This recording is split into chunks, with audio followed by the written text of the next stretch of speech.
Serangan hari ke-21 invasi Rusia ke Ukraina. Berita kali ini datang dari Kementerian Pertahanan Ukraina yang merilis duel antara BMP-1 Rusia dan BTR-4 Ukraina, di mana terlihat BTR-4 tidak memberi sedikit pun kesempatan kepada pihak lawan untuk menyerang balik. Tampak dengan ganasnya BTR-4 bergerak menyerang dengan meriam 30 mm. Kejadian tersebut terjadi di kota Mariupol, di mana masih menjadi rebutan antara kaum resisten dan pasukan agresor Rusia. Terbesit di kepala kita mengenai rampur beroda yang jamak dipergunakan oleh negara-negara Soviet. BTR-4. Apa itu BTR-4? Aha, sebelum kita bahas lebih lanjut, lebih baik kita intro dulu, biar Abdol.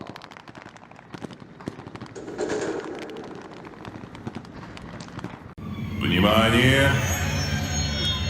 Говорит и показывает Москва. Слушайте и смотрите Красную площадь. Парад Победы!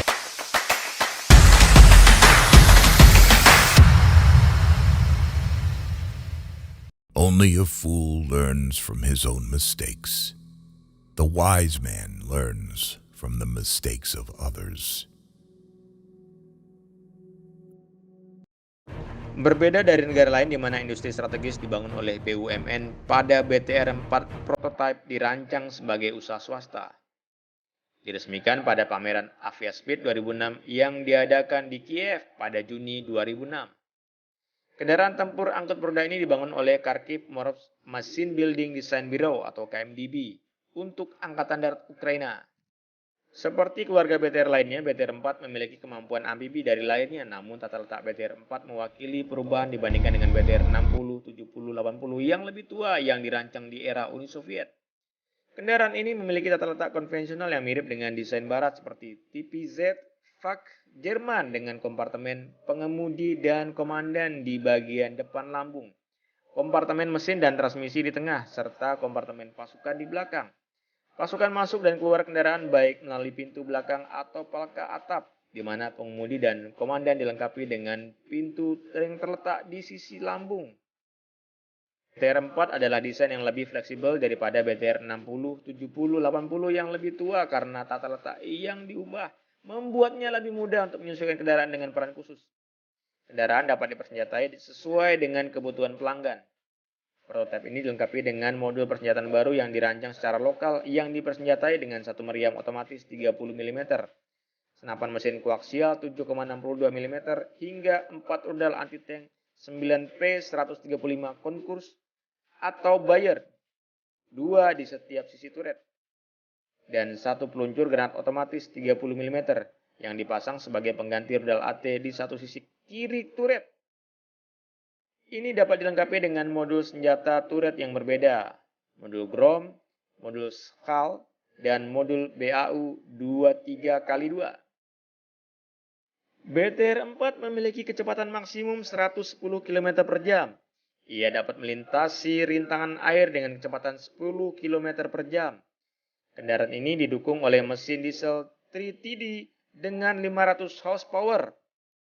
Armor Rampur diklaim sanggup terkena beberapa putaran RPG dan beberapa tembakan senjata ringan tanpa konsekuensi. Slat armor dapat dipasang untuk perlindungan maksimal terhadap serangan RPG. Produsen pertahanan negara Ukraina Ukroboronprom telah meluncurkan prototipe kendaraan tempur lapis baja beroda yang saat ini dikenal nama BTR-4MV1. BTR-4MV1 baru adalah generasi terbaru dari EPC 8x8. BTR-4MV1 dirancang sesuai dengan standar NATO. Kendaraan ini didasarkan pada BTR-4 tetapi dengan banyak perbaikan yang baru. Ini berbeda dari versi sebelumnya, sebagian besar dalam konfigurasi lambung kendaraan yang dimodifikasi yang memungkinkan untuk memasang jenis perlindungan tambahan termasuk pelat keramik dan perlindungan reaktif peledak untuk mencapai tingkat perlindungan keempat dan kelima sesuai dengan standar NATO. Lambung belakang dilengkapi dengan tanjakan yang tidak hanya memungkinkan personel masuk dan keluar kendaraan lebih cepat, tetapi juga memungkinkan pengangkut personel lapis baja untuk mengangkut berbagai kargo ukuran besar, termasuk amunisi tambahan, suku cadang, dan lain-lain. Marinir Indonesia sendiri juga mengadopsi BTR-4 sebagai salah satu arsenal angkut tempur miliknya.